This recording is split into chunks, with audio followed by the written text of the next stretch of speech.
જૂનાગઢ જિલ્લાના કેશોદ પોલીસ સ્ટેશનમાં નોંધાયેલા લેન્ડ ગ્રેબિંગના ગુનામાં છેલ્લા ઘણા સમયથી નાસ્તા ફરતા આરોપીને સુરત શહેર ક્રાઇમ બ્રાન્ચની મોબાઈલ સ્નેચિંગ ટીમે ઝડપી પાડ્યો છે।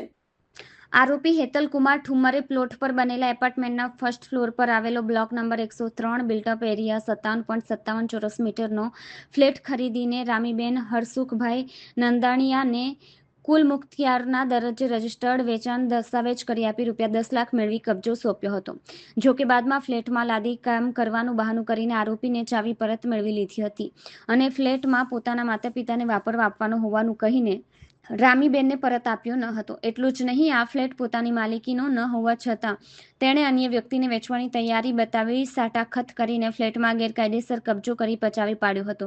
7 ઓક્ટોબર 2025 કેશોદ પોલીસ સ્ટેશનમાં લેન્ડ ગ્રેબિંગનો ગુનો નોંધાયો હતો। આ મામલે 7 ઓક્ટોબર 2025ના રોજ કેશોદ પોલીસ સ્ટેશનમાં લેન્ડ ગ્રેબિંગનો ગુનો નોંધાયો હતો। પકડાયેલો આરોપી હેતલકુમાર ઠુમ્મરને હવે વધુ તપાસ માટે કેશોદ પોલીસને સોંપવાની કાર્યવાહી હાથ ધરવામાં આવી છે।